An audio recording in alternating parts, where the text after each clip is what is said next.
This video doesn't intend to financial advice. All we are discussing here purely for educational purpose. দর্শক, গত দুদিনে market negative হলো প্রায় 72 point. Market ভালো হওয়ার মতো একটা পরিবেশ সৃষ্টি হয়েছিল এবং পৃথিবীর বড় বড় ক্যাপিটাল মার্কেটগুলো রিকভারি দিতে শুরু করেছিল।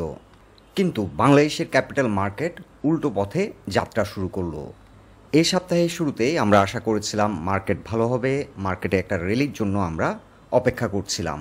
কিন্তু মার্কেটের এই ছন্দপতনে বিনিয়োগকারীরা আবারও দিশেহারা, বেশিরভাগ স্টকে আবারও একটা ব্যাপক দরপতন হয়ে গেল।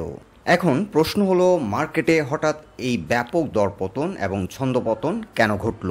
অনেকদিন হলো আমি আমেরিকান ক্যাপিটাল মার্কেটে যারা বিশ্লেষণ করেন তাদের কথাবার্তাগুলো শুনি এবং বোঝার চেষ্টা করি।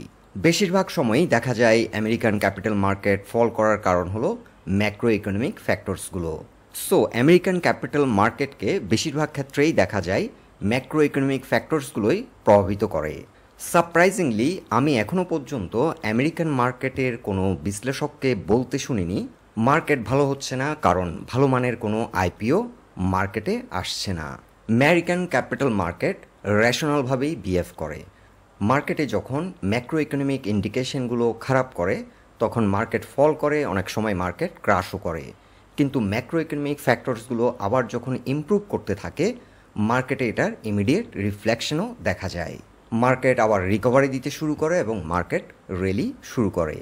কিন্তু আমাদের ক্যাপিটাল মার্কেটে গত এক যুগেরও বেশি সময় ধরে ক্যাপিটাল মার্কেটের যে একটা ফান্ডামেন্টাল স্ট্রাকচার রয়েছে, সেই ফান্ডামেন্টাল প্রিন্সিপালগুলো ব্রিজ করেছে। আমাদের মার্কেটের মূল সমস্যা হলো ট্রাস্টওয়ার্দিনেস। সঠিকভাবে মার্কেটকে যদি গত 10 থেকে 15 বছর ধরে স্টাডি করা হয়, দেখা যাবে এই মার্কেটে যারা বিনিয়োগ করেছিল বেশিরভাগ ক্ষেত্রেই তারা প্রতারিত হয়েছিল এবং এর জন্য আমাদের নীতি নির্ধারণী মহলই দায়ী। আর বেশিরভাগ জনগণই এই ক্যাপিটাল মার্কেটের প্রতি বিমুখ হয়ে গেছে এবং তারা বিশ্বাস হারিয়ে ফেলেছে। এখন বিনিয়োগকারীদের মার্কেটের প্রতি আস্থা ফিরিয়ে আনা সবচেয়ে চ্যালেঞ্জিং একটি কাজ। এর জন্য আমাদের ইনস্টিটিউশন এবং স্টেক হোল্ডারদের মেন্টালিটিও চেঞ্জ করতে হবে। আমেরিকান ক্যাপিটাল মার্কেটে 2-3টি স্টকের চিত্র আমি তুলে ধরছি। নেটফ্লিক্সের গত 10-15 বছরের অবস্থান যদি আমরা দেখি, এই স্টকটি 2010 সালে যেখানে $20 থেকে $30 মধ্যে ছিল, এখান থেকে বাড়তে বাড়তে 2025 সালে এই স্টকটি $1000 অতিক্রম করেছে এবং বর্তমানে $964 রান করছে। সিমিলারলি টেসলার অবস্থান যদি আমরা দেখি, স্টকটি হয়তো $5-7 ছিল 2010 সালের দিকে এবং এখান থেকে বাড়তে বাড়তে 2025 সালে এসে স্টকটি হাইয়েস্ট রিচ করেছিল $482 এবং বর্তমানে $253 রান করছে। এরপরে আমরা যদি ম্যাটার অবস্থান দেখি, 2013 সালের দিকে স্টকটি $30-35 ছিল এবং এখান থেকে বাড়তে বাড়তে 2025 সালে $730 পর্যন্ত হিট করেছে এবং বর্তমানে $537 রান করছে। এই বিষয়টি এ কারণেই পয়েন্ট আউট করছি, আমেরিকান ক্যাপিটাল মার্কেটে একটি বিষয় দেখুন, বিনিয়োগকারীরা গত 10 থেকে 15 বছর ধরে যে পয়েন্টে এই ভালো মানের কোম্পানিগুলোতে ইনভেস্ট করেছে তারা কিন্তু একটা হিউজ রিটার্ন পেয়েছে। স্টকগুলির প্রাইস বৃদ্ধি হওয়ার কারণে একদিকে যেমন রিটেলাররা লাভবান হয়েছে, অন্যদিকে ইনস্টিটিউশনগুলো লাভবান হয়েছে এবং ওভারঅল ইকোনমিতে এটার একটা ভালো রিফ্লেকশন পড়ল। কিন্তু আমাদের মার্কেট চিত্র খুবই ভয়ঙ্কর। এই মার্কেটে বেশিরভাগ স্টকের ক্ষেত্রেই দেখা যায় 10 টাকার একটি স্টক হয়তো 70-80 টাকা পর্যন্ত র্যালি করে। এরপর এখানে যারা বড়রা রয়েছে, ইনস্টিটিউশন কিংবা স্টেক হোল্ডার কিংবা বড় কোনো বিনিয়োগকারী, তারা এই স্টকগুলিকে হাই প্রাইস পয়েন্টে ডিস্ট্রিবিউট করে দেয় এবং এই স্টক থেকে কেটে পড়ে। এরপর স্টকটি ধীরে ধীরে পড়তে পড়তে দেখা যায় কোনো একটি পয়েন্টে ফেস ভ্যালুরও নিচে নেমে গেছে। আরও একটি বিষয় পয়েন্ট আউট করছে এখানে, ইন্ডিয়ান ক্যাপিটাল মার্কেটে যদি আমরা এইচডিএফসি ব্যাংক লিমিটেডের অবস্থান দেখি, এই কোম্পানিটির পার শেয়ার মূল্য এখন 1865 রুপিস। এই ব্যাংকটির ফেস ভ্যালু দেখুন অনলি ₹1। পি রেশিও এখন 19.21। আর আমাদের ভালো মানের যে ব্যাংকগুলি রয়েছে এখন পি রেশিও 4-5-এ অবস্থান করছে।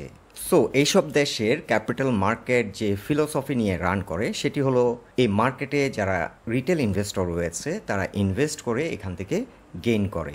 সিমিলারলি এই মার্কেটে যারা ইনস্টিটিউশন রয়েছে তারা ইনভেস্ট করেও মার্কেট থেকে গেইন করছে এবং ওভারঅল এই দেশগুলির অর্থনীতি এভাবে এগিয়ে যাচ্ছে। কিন্তু আমাদের ক্যাপিটাল মার্কেটের ফিলোসফি তা নয়। এই মার্কেটের মার্কেট মেকার বলুন কিংবা ইনস্টিটিউশন বলুন, সবারই একটা ইন্টেনশন কীভাবে রিটেলারদেরকে ঠকানো যায়, যার কারণে আমাদের ক্যাপিটাল মার্কেটে বিনিয়োগকারীরা বারংবার প্রতারিত হতে হতে এই মার্কেটের প্রতি তাদের আর আস্থা নেই। আমি মনে করি বাংলাদেশ ক্যাপিটাল মার্কেটে যে লিকুইডিটি ক্রাইসিসটি এখন সৃষ্টি হয়েছে, এটি আসলে বিনিয়োগকারীদের আস্থার সংকট থেকেই। কারণ বাংলাদেশে এখন বর্তমানে একজন নিম্ন মধ্যবিত্ত ফ্যামিলিও এই মার্কেটে 2-4-10 লাখ টাকা ইনভেস্ট করার মতো ক্ষমতা রাখে, কিন্তু তারা সবাই এখন মার্কেট বিমুখ হয়ে গেছে। এখন টেকনিক্যালি মার্কেটের অবস্থান যদি আমরা দেখি, লাস্ট টাইম আমরা জানিয়েছিলাম মার্কেট নতুন একটি সাপোর্ট করেছিল 5170 পয়েন্টে, এবং এই সাপোর্ট পয়েন্টটিকে যদি মার্কেট ব্রেক না করে নিউ একটি হায়ার হাই করবে, এবং সেক্ষেত্রে 5240-এর যে রেজিস্ট্যান্স পয়েন্টটি ছিল সেটাকে ব্রেকআউট করার সম্ভাবনা বেশি আমরা জানিয়েছিলাম। কিন্তু আমরা ঠিক বিপরীত একটা চিত্র দেখতে পাচ্ছি। নতুন যে সাপোর্টটি এর মধ্যে মার্কেট ক্রিয়েট করেছিল, এই সাপোর্টটিকে ভেঙে দিয়ে মার্কেট আজ দিন শেষে 5132 পয়েন্টে ক্লোজ হলো। সো 5130-এ এখানে একটি প্রাইস পয়েন্ট লেভেলের সাপোর্ট দেখা যাচ্ছে, তবে স্ট্রং সাপোর্ট হবে মার্কেটের জন্য 5110। এখন কালকে দেখা যেতে পারে মার্কেট কেমন পারফর্ম করে, মার্কেট কোন পয়েন্ট থেকে সাপোর্ট নিচ্ছে।